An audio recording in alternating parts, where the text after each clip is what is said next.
हाँ, यहाँ पे एक चीज मैं समझाना चाहूंगी कि आपने वैदिक पेरेंटिंग को तो समझा, न्यूरो साइंस और न्यूरो पेरेंटिंग को कल के एपिसोड को सुन के आप समझ लीजिएगा। मैं दोनों में से ज्यादा महत्वपूर्ण वैदिक पेरेंटिंग या ये चीज क्यों है आज के समय के लिए।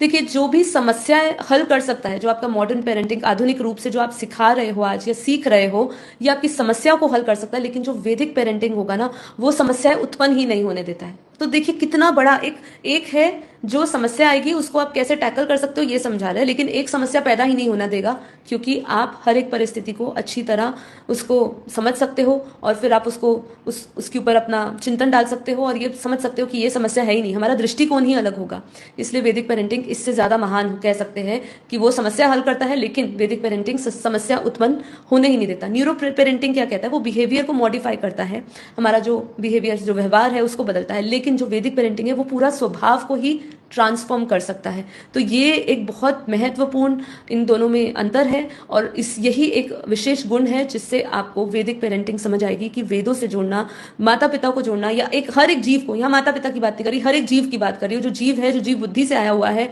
उसको इस जीव बुद्धि से बाहर निकल के उसको आत्म बुद्धि में आना होगा, कि वो ये समझे, और ये समझे कि हमें अपना स्वभाव बदलने के लिए हमें ये पूरा जो ज्ञान मिला है वो हम ले। न्यूरो पेरेंटिंग वर्तमान में काम करता है, जबकि वैदिक पेरेंटिंग पूर्व जन्म और आगामी कर्मों को भी प्रभावित करता है। ठीक है, अब जो हम ये पेरेंटिंग आज के युग में जो विज्ञान हमें सिखा रहा है, जो ब्रेन साइंस के ऊपर वर्क करना सिखा रहे हैं, इसका जो वर्तमान है, आज का जो समय है, ये वर्तमान में तो काम करेगा, वर्तमान में आपको सक्षम भी कर देगा, वर्तमान में आपके व्यवहार को भी बदल देगा, आपको एक अच्छा नागरिक बना सकता है,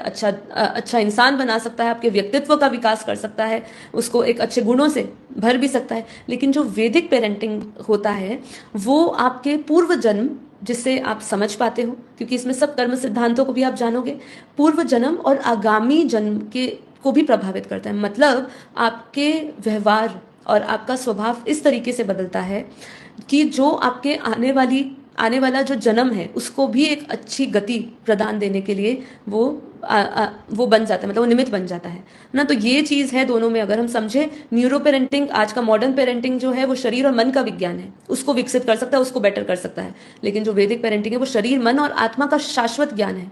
तो जो शाश्वत है उससे हम वंचित अगर किसी को भी रख रहे हैं तो जितना मर्जी विकास कर लो कोई फायदा नहीं है। जीव हमेशा जीव बुद्धि में ही रहेगा, जब तक उसको आत्मा का शाश्वत ज्ञान नहीं मिलेगा, वो किसी भी पड़ाव में उसको ले आओ वो कभी भी बदल नहीं पाएगा। क्योंकि एक जो इंपॉर्टेंट एस्पेक्ट है जो हम सभी भूल रहे हैं, जो रहस्यमय है, जो हमारे अंदर वृत्तियां पड़ी हुई है, चित्त में पड़ी हुई वृत्तियों को, उस पर तो हमने काम ही नहीं किया। हम ऊपरी सतह पर ही, जो मॉडर्न साइंस है या न्यूरो पेरेंटिंग सिखा रहा है, जो आज का समय सिखा रहा है, वो सिर्फ ऊपरी सतह पर सिखा रहा है। सोचिए ना,